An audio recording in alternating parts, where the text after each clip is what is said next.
કઠલાલ તાલુકાની MGVCL 1 ના જે કર્મચારીઓ છે તેમની ઘોર બેદરકારી સામે આવી રહી છે।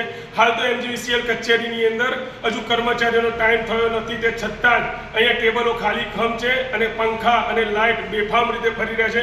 કોના બાપની દિવાળી, સરકારના બાપની દિવાળી હોય તેવું લાગી રહ્યું છે। હાલ તો જે પંખા ચાલુ છે અને કર્મચારીઓ છે તે આપણે કેમેરાની અંદર લાઈવ દ્રશ્ય બતાવી દઈએ કે હાલ તો જે પંખા ચાલુ છે, ટેબલ ઉપર કોઈ પણ કર્મચારી કોઈ પણ જગ્યાએ કોઈ ટેબલ પર કોઈ કર્મચારી બેઠેલો નથી, તે છતાં આ પંખા ચાલુ છે। કોના બાપની દિવાળી તે તો દેખાઈ જ રહ્યું છે। અને હાલ તો આવી રીતે જો ઘોર બેદરકારીઓ કર્મચારીઓ રાખશે તો MGVCL ક્યાંક ને ક્યાંક ઘેરી નિંદ્રામાં છે। જે ડેપ્યુટી એન્જિનિયર છે, એન્જિનિયર પણ ઘેરી નિંદ્રામાં છે। ડેપ્યુટી એન્જિનિયરના કેબિનમાં પણ પોતાની મન ફાળતી રીતે લાઇટ ચાલુ ને ચાલુ જ હોય છે। અને હાલ તો તમે અહીંયા કેમેરાની અંદર લાઈવ દ્રશ્ય જોઈ જ રહ્યા છો કે ટેબલ ઉપર તો કોઈ છે જ નહીં, કોઈ અધિકારી નથી, કોઈ કર્મચારી નથી, તે છતાં જે પંખા ચાલુ છે તે પંખાનો પવન તો ટેબલ જ ખાઈ રહ્યું છે તેવું લાગી રહ્યું છે। હાલ તો જે આ પંખા ચાલુ છે, પંખા ચાલુને લઈને કોના બાપની દિવાળી તે બિલકુલથી દેખાઈ રહ્યું છે। ગુજરાત વીજ કંપની લિમિટેડ એકની જે કર્મચારીઓની જે ગંભીર બેદરકારી છે બિલકુલથી સામે આવી રહી છે। જો ખાસ કરીને વાત કરવામાં આવે તો MGVCLના જે કર્મચારીઓ છે, લાઇનમેન છે અને જે અન્ય કર્મચારીઓ પોતાની મનમાની ચલાવી રહ્યા છે, છેલ્લા ઘણા સમયથી તે લોકોને લેખિત અને મૌખિકમાં જાણ કરવા છતાં જ કર્મચારીઓ આંખ આડા કાન કરી રહ્યા છે। અને હાલ તો જો ખાસ કરીને વાત કરવામાં આવે તો MGVCLના જે લેન્ડલાઇન નંબર છે, લેન્ડલાઇન ઉપર કમ્પ્લેન માટે પણ ફોન કરતા હોઈએ ત્યારે લેન્ડલાઇન પર જે પણ કર્મચારી બેઠેલો હોય છે તે પણ કર્મચારી ફોન ઉઠાવવા માટે પણ તૈયાર હોતો નથી। અને જે લેન્ડલાઇન નંબર છે, લેન્ડલાઇન નંબર પણ ઘણી વખત તો લાગતો જ નથી। અને હાલ તો જે કર્મચારીઓ છે, MGVCLના જે કર્મચારીઓ છે એ કર્મચારીઓ પોતાની મનમાનીથી જ પોતાની ઈચ્છા મુજબ જ કામ કરતા હોય છે। અને જ્યાંથી જે પણ અરજદાર હોય તે કમ્પ્લેન કરે તે છતાં એ અરજદારનું કમ્પ્લેન પ્રમાણે કામ પણ થતું નથી। હાલ તો જો ખાસ કરીને વાત કરવામાં આવે તો હુસેની પાર્કની અંદર જે થોડા સમય પહેલાં જે એક ધાર્મિક સ્થળ બની રહ્યું છે ત્યાં આગળ જે સર્વિસ વાયર છે, જે સર્વિસ વાયર ઊંચો લેવા માટે છેલ્લા 15થી 20 દિવસથી વારંવાર મધ્ય ગુજરાત વીજ કંપની લિમિટેડની અંદર રજૂઆત કરવા છતાં કર્મચારીઓ આંખ આડા કાન કરી રહ્યા છે।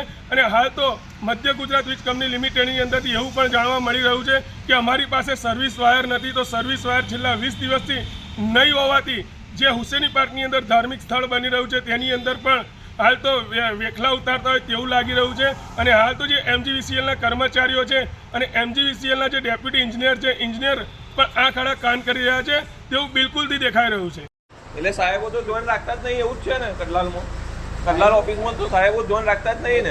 આ માણસો જેમ ફરે એમ ફરવા દેવાના। મેન્ટેનન્સમાં જ હવાથી 7 વાગ્યાના મેન્ટેનન્સ કરવા। અરે મેન્ટેનન્સ હોય તો કમ્પ્લેન વિભાગ ના હોય? કમ્પ્લેન વિભાગ છે જ ને, કમ્પ્લેન વિભાગ છે, એમને તો પૂછીએ કે એમનો કમ્પ્લેન નંબર આપીશું એટલે ખબર પડશે।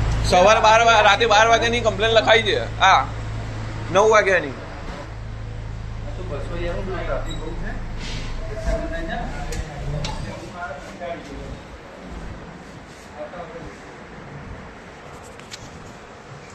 હા તો કોઈક ગરીબ માણસ હોય તો એ બિચારો મરી જાય। 4 ફેર તો મેં ધક્કા ખાધા જૂની કમ્પ્લેન માટે।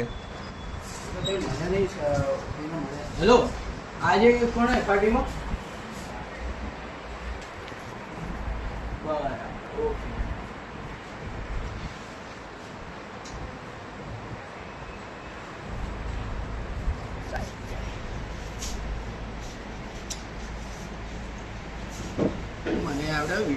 અરે ભાઈ મારી ઉતારો, હું એમ કહું છું મારી ઉતારો। હા તો લાવો ને તમારે જે કમ્પ્લેન જે ચેક કરતા હોય સાહેબ ને બોલાવો, હું એ સાહેબ ને ઉતારું। એ સાહેબ જે કમ્પ્લેન ચેક કરતા હોય એમને ઉતારો। આ મેડમ એ વચ્ચે એકવાર કેટલી વાર આવજો વાયર માટે, મેડમ જ હતા। એક સલંગ અઠવાડિયું મારી કમ્પ્લેન રહી છે। લખો એ કમ્પ્લેન જુઓ તમારે, કમ્પ્લેન નંબર બોલે એમાં ચેક કરો તો કોણ એ તો સારું છે, ઘરમાં કોઈ રહેતું નતું તો અઠવાડિયું આપણે ચલવી લીધેલું। 5 આખી રાત મેં પંખા વગર સુઈ ગયા છે।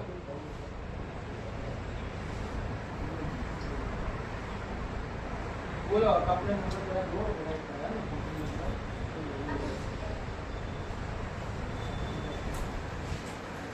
44 23 25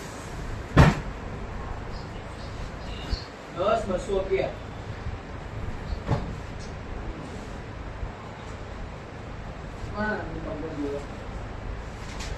હા, ઇમરાનભાઈ ઇમરાનભાઈ છે। ગરીબ કેટલા વાગે 10 વાગે લખાયેલી રાતે. રાતે આવેલી કમ્પ્લેન એમ ને, એટલે એની પ્રાયોરિટીમાં બધી આવી રીતે ચાલુ હોય ને કામ એ રીતે જ છે. તમારા પહેલાની કમ્પ્લેન હાલ સોલ્વ કરી જાય અને તમારી જે કમ્પ્લેન નંબર છે ને અત્યારે એમની જોડે પડ્યો છે એ હમણાં ચેક કરવા. એટલે રાતે આખે 12 વાગ્યાથી કમ્પ્લેનો સોલ્વ કરે છે. આ લોકોની ટીમ આપી છે, એફઆરટીની ટીમ. તમારી કમ્પ્લેન બરોડા જાય, હા એ બરોડા તો હું બધું સમજી જ જાઉં છું. બરોડાથી અહીંયા ડાયવર્ટ થાય, પછી એમની અંદર જેટલી કમ્પ્લેનો હોય 200 300 400 જે કમ્પ્લેનો હોય 200 તો કટલામાં ઘરની હોય. આપણે કન્ઝ્યુમર 25,000 ની કરતા કટલામાં તો ટીમ એટલે આખા 15 જણાનું ટોર એક જ જગ્યાએ ફરે છે. ના હોય, 3 જ માણસો 3 ટનની અરે 15 જણાનું ટોર ફરે છે અમુક જગ્યાએ. હેલો, કાપવા વખત તો તમે તૈયારીમાં આવી જાવ છો કે આ ભાઈનું બિલ નથી બાકી, કાપી નાખો બહાર. તો એ કમ્પ્લેનો જેમ રહી ને જોઈ લેજો બરાબર. આ કમ્પ્લેન હા છે જ કમ્પ્લેનમાં જ છે. કેટલી વાર લાગશે, કેટલો ટાઈમ જશે? એમની જોડે જે કમ્પ્લેન હોય ને એ પ્રમાણે હવે જો કામ કરવા જોઈએ ને એમના આઈડિયાનો 1 કલાક એમને પૂછો ને પણ કેટલો ટાઈમ જશે. ફોન ઉપર જ છે ભાઈ, કામ કરી રહ્યો એટલે મૂક્યો ફોન ઉપર જ છે. એને ફોન ઉપાડે મેં કીધું ને એટલે એને ફોન પર વાત કરી, ફોન ઉપરથી ઉતરી પાછો ફોન કરી અને પેન્ડિંગમાં હા ને જોઈ લે આગળ કેટલી કમ્પ્લેન. ખેડા જિલ્લાની કઠલાલ તાલુકાની મધ્ય ગુજરાત વીજ કંપની લિમિટેડ એક ના ડેપ્યુટી એન્જિનિયરની બિલકુલ ગંભીર બેદરકારી સામે આવી રહી છે. હાલ તો જે કમ્પ્લેન રૂમ છે, કમ્પ્લેન રૂમની બિલકુલ પાછળની સાઈડે જે ગટર ઉભરાય છે, છેલ્લા 2 મહિનાથી જે ગટર ઉભરાઈ રહી છે, આપણે કેમેરાની અંદર લાઈવ દ્રશ્ય બતાવી દઈશું કે હાલ તો જે આ ગટર છે એ ગટર છેલ્લા ઘણા સમયથી અહીંયા આગળ ઉભરાઈ રહી છે. તેના દુર્ગંધથી અહીંયા આવતા જે ગ્રાહકો છે લાઇટ બિલ ભરવા માટે કે ગમે તે કામ અર્થે MGVCLમાં આવતા ગ્રાહકોને પણ દુર્ગંધનો સામનો કરવો પડે છે. અને જે MGVCLના કર્મચારીઓ છે, કર્મચારીઓ બહાર જ તે જે કમ્પ્લેન રૂમ છે, કમ્પ્લેન રૂમની બહાર બેઠા હોય છે, તેમને પણ આ દુર્ગંધનો સામનો કરવો પડે છે. ત્યારે ડેપ્યુટી એન્જિનિયર ક્યાંક ને ક્યાંક ઘેરી નિંદ્રામાં હોય તેવું લાગી રહ્યું છે. હાલ તો જે આ જે ગટર લાઈન છે, ગટર લાઈન છેલ્લા ઘણા સમયથી ઉભરાઈ રહી છે અને આ ગટર લાઈનની દુર્ગંધથી જો રોગચાળો ફાટી નીકળશે તો તેના જવાબદાર કોણ હશે? ડેપ્યુટી એન્જિનિયરને વારંવાર રજૂઆત કરવા છતાં ડેપ્યુટી એન્જિનિયર પણ આંખ આડા કાન કરી રહ્યા છે. આ જે ગટર લાઈન જે બિલકુલથી સાફ થયેલી નથી અને હાલ તો જે MGVCLના કમ્પાઉન્ડની અંદર જ આ ગટર લાઈન આવેલી છે, એ ગટર લાઈન જે ઉભરાયેલી છે, એ ગટર લાઈનની જે દુર્ગંધ માળ છે એ દુર્ગંધથી અહીંયા જે આવતા ગ્રાહકો છે, કર્મચારીઓ છે, તેમને પણ દુર્ગંધનો સામનો કરવો પડે છે. અને MGVCLની બિલકુલ પાછળના ભાગે જે રહેણાંક વિસ્તાર છે ત્યાં સુધી પણ તેની દુર્ગંધ ફેલાતી હોય છે. કેમેરામેન રેહાન બેલીમ સાથે ઇમરાન વોરા, લાઈવ 24 ન્યૂઝ, ખેડા કઠલાલ.